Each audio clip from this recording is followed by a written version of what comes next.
Hello and welcome to another marvelous video. I'm your host Will. We all have that one guilty pleasure. For some, it's video games.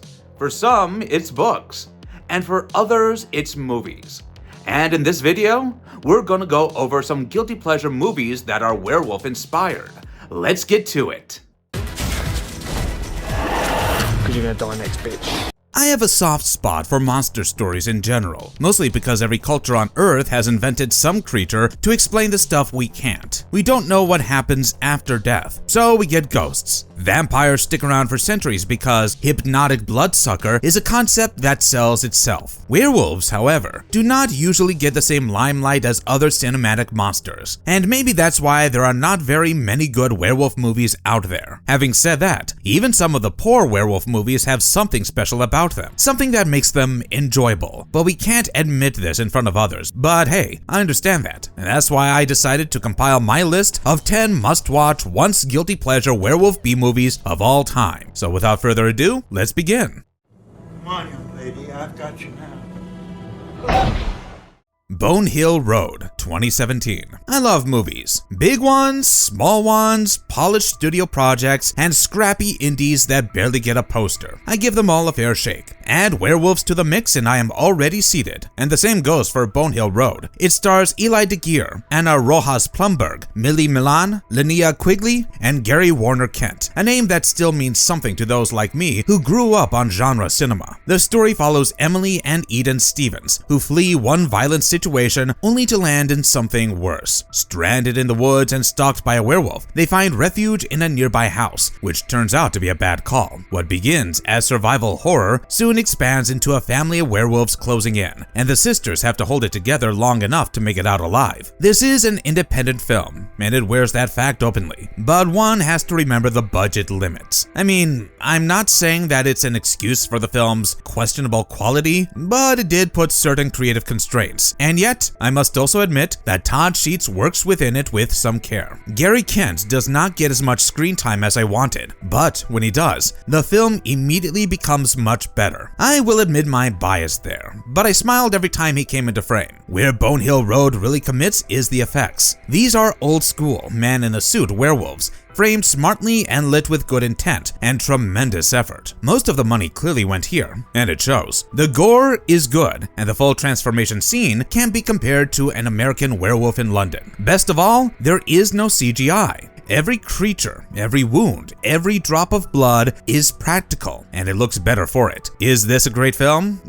Probably not for everyone, but if you love horror, respect practical effects, and still have room for scrappy werewolf movies, this one deserves your time, maybe with a few cold ones.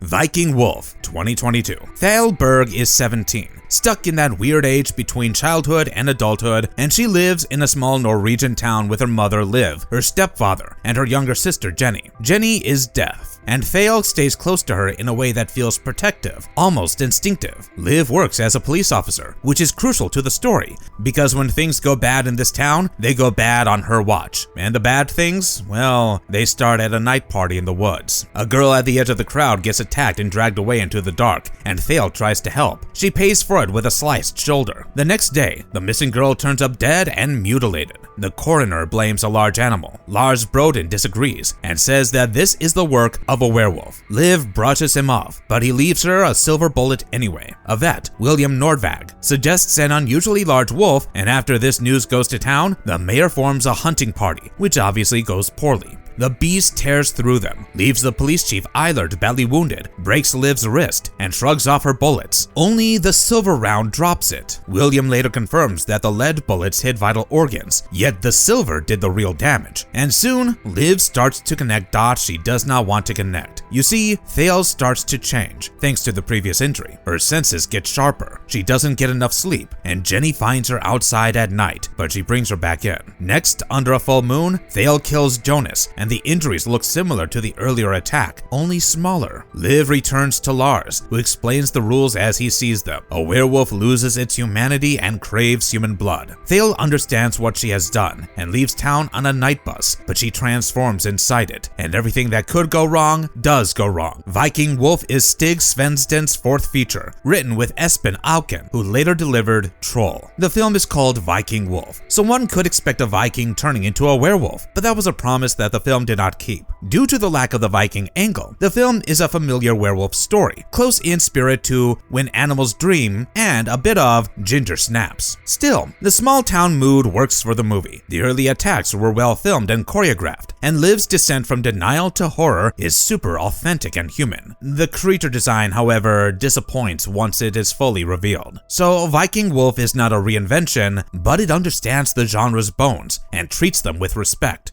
Werewolf, The Beast Among Us, 2012. This was meant to be the follow-up to the 2010 Wolfman remake, which itself had Benicio del Toro and still managed to stumble commercially, even though the makeup work had enough clout for Rick Baker to win an Academy Award. So fine, this one isn't a sequel. That probably saves it from awkward baggage. It also means the movie has zero excuse to feel this bland. The setup should work. It's the 19th century in a European village where a werewolf has started tearing through people, and the body count keeps rising. We meet Charles, played by Ed Quinn, who is a werewolf hunter with the standard issue trauma origin of having watched a werewolf kill his parents as a kid, and now he has turned the trauma into a job. He leads a group of bounty hunters, gets hired to stop the killings, and teams up, sort of, with Daniel, a young physician's assistant who wants to use what he learns from the corpses to help track the beast. Daniel's mother hates the idea, and his boss also looks unhappy about this little science meets monster hunting hobby. As traps get set and clues get looked into, the film dives into the idea that the truth isn't simple, and that one of the hunters may be the werewolf. So it seems like a solid whodunit with teeth, but the movie often looks and feels like a cheap sci-fi Saturday night original, even with a Romanian setting that could have been moody and grim in the best way. The bigger problem here is tone. Characters speak and act like modern people in costumes, and the mystery reveals itself early enough that you start wondering why the movie is still trying to solve a mystery. There's a late surprise with a secondary villain, which is a cool idea that arrives too late to matter. Luis Morneau directs like he's on autopilot, so tension barely builds. The action choreography is okay. The gore has a few nasty highlights, thanks to a few well-done amputations, beheadings, impalings, and so on, and the CGI isn't the worst either. But the whole thing feels weirdly low energy, and after all this shaming, I would still recommend it to anyone who remotely likes werewolf movies.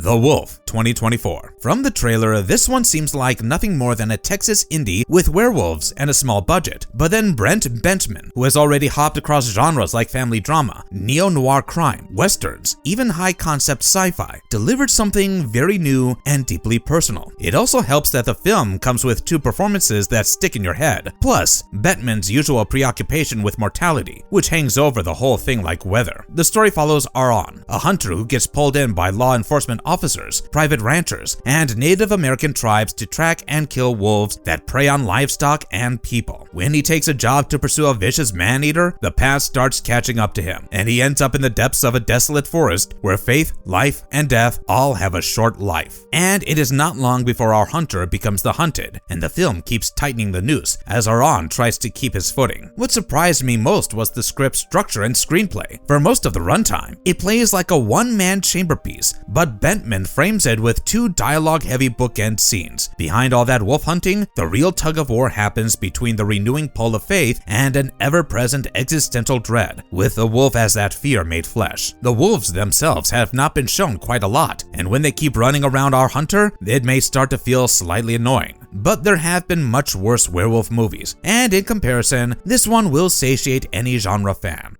Big Bad Wolf, 2006. The film opens with a short prologue in Cameroon, then jumps to small-town America years later. We meet Derek Cowley, his girlfriend Samantha, and a bunch of friends who head to the countryside for R-rated cabin time at the place owned by Derek's stepfather, Mitchell. Naturally, the cabin trip turns into R-rated things of an unexpected nature because a werewolf arrives and starts killing Derek's friends one by one. Derek and Samantha escape, but they suspect the werewolf is Mitchell, and no one believes them, except of Derek's uncle, Charlie, who had his own werewolf encounter back in that Cameroon prologue, an encounter that killed Derek's father. Writer-director Lance W. Dreesen gives the werewolf a new ability I honestly did not see coming, and it makes sense once you remember the creature is part human. The movie also avoids heavy CGI. Most of the creature work relies on makeup and costume, with small digital touches like glowing eyes and rippling skin that mostly work. The downside is that the suit itself can look stiff, and the body sometimes feels like a throwback to those old cheesy gorilla costumes from mid-century movies. There is only one full transformation scene, and even that one cheats with a cutaway. Dreesen clearly saves budget for other crowd pleasers like nudity, sex, and a decent amount of gore. From a head ripped off to a disembowelment, those bits hit hardest early and late though, because the middle leans into investigation and mystery, and it could have used more spice. The low budget also shows through frequent close-ups and the dreary Southern California countryside, which makes you wish this had the Pacific Northwest wilderness behind it.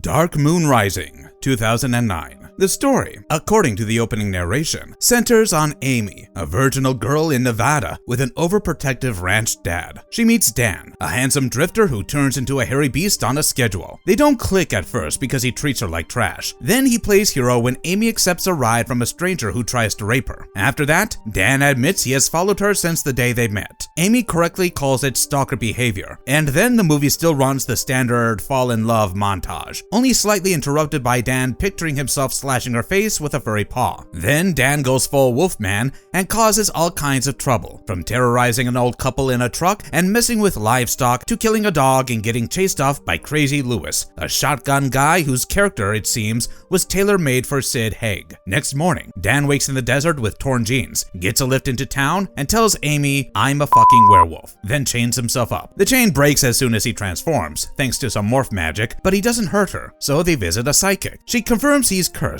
says his father has to die to break it, then sends him off with, "Goodbye, please don't let the kitty out." Around this, a dark stranger cuts a path across several states towards Pahrump, Nevada, which is, yes, a real place. Maria Conchita Alonso plays the sheriff who can't wrap her head around a wolf that kills a horse while walking upright. Billy Drago plays a man hunting Dan's father and fills in Amy's dad and the sheriff, who also share a past. Amy's dad points a gun at Dan at one stage, then gladly takes him as backup once the final fight with Dan's old man arrives. Crazy Lewis joins in too, which lets Haig fire off lines like, "Let's go kill some shit," and "Alright, you fuzzy ass motherfucker." My biggest issue, beyond the length, is that the film treats its own curse logic like a suggestion. The father dies, which sounds like the fix, yet Dan still walks off into the sunset anyway. If there's an explanation, it's not here, and I doubt a sequel will ever come along to rescue it. But it's still a fun one-time watch.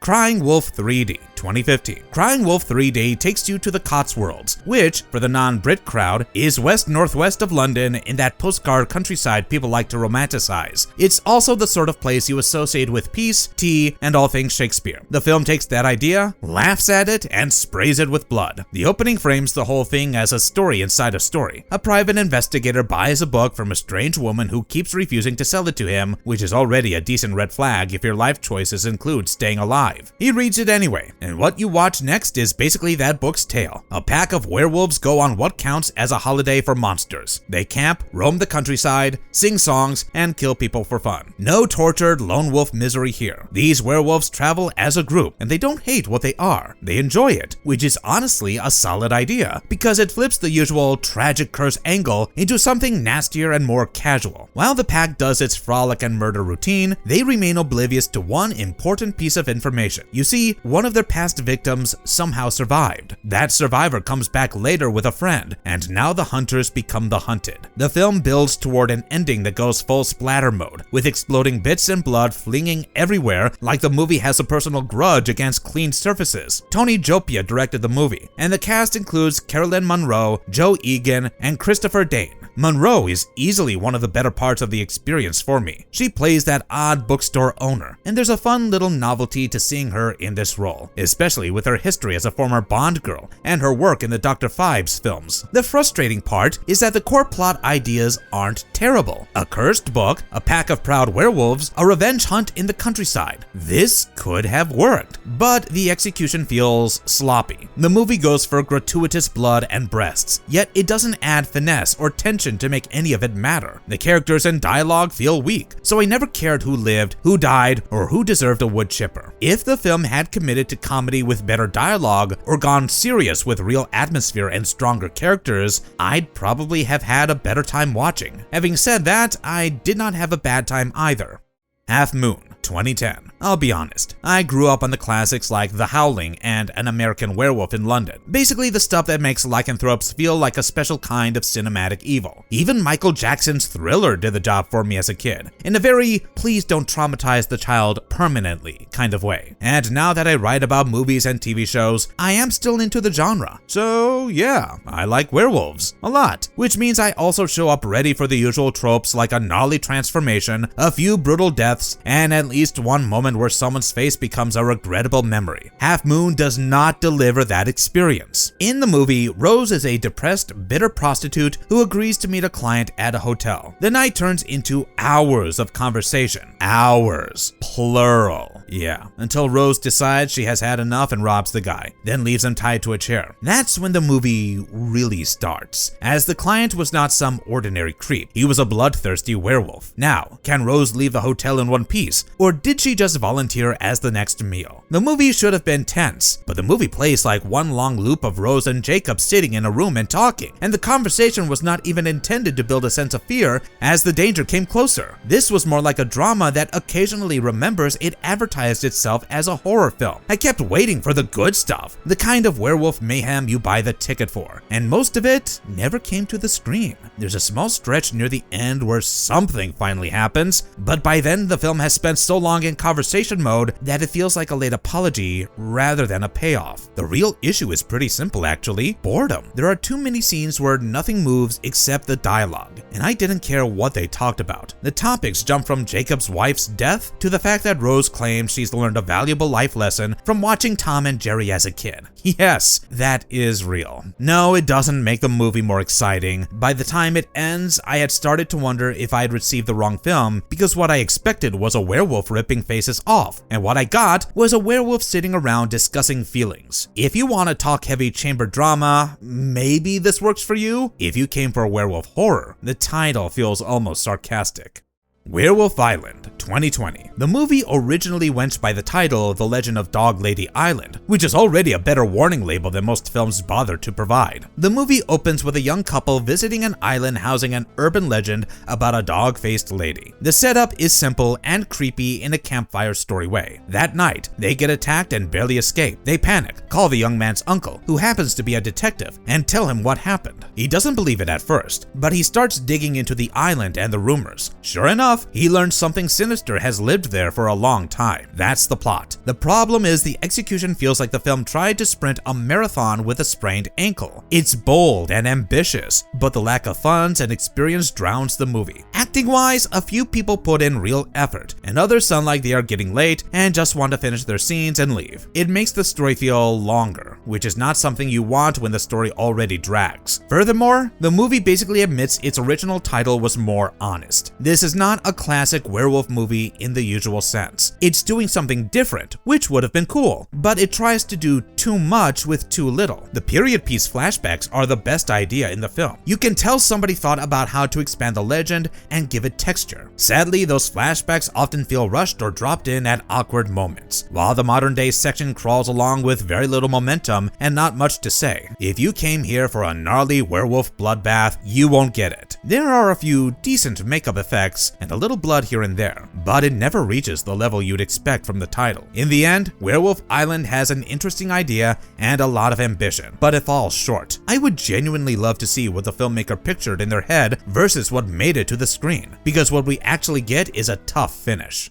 American Werewolf, 2024. An American Werewolf wishes to sit at the same table as an American Werewolf in London as a horror comedy, but not all wishes are granted, right? The story follows Sam Anderson, the sheriff of Pengrove, Virginia, or Pine Grove, since the movie can't decide how to spell its own town. The place has a long history of mysterious animal attacks. The latest call forces Sam to ditch his 10th anniversary dinner, and his wife gets attacked almost immediately by the same mystery animal. Then the film jumps 10 years ahead. Sam celebrates his 4th straight election win win despite failing to stop anything. The attacks continue, and they all seem weirdly linked to him. Even his deputy, James, who has spent years covering for Sam's frequent blackouts, starts to notice the blackout equals attack pattern and finds it suspicious. After a community theater actress gets murdered, someone Sam seems sweet on, based on the one scene they shared, Sam and James gather a group of unusual suspects and run a set of interrogations that aim for comedy and land like dead air. First up is a self-described Karen, whose eyewitness account is basically, it was dark and it was fugly. Next is a nine-fingered guy, whose prints appear at multiple scenes, which Sam treats like a smoking gun, even though the man installs windows for a living. Later, the movie shows an ad for his company, Into Window Dave's, boasting well-hung window installations. Because, yes, that's the level we're working with. Then comes paranormal investigator Raven Nevermore, who runs a Raven's Eye video blog about werewolves that won't surprise anyone who has watched more than one werewolf movie. The film even contradicts itself here. Raven insists werewolves don't only transform on a full moon, then the movie jumps ahead 30 days to the next full moon for the final confrontation anyway. An FBI agent,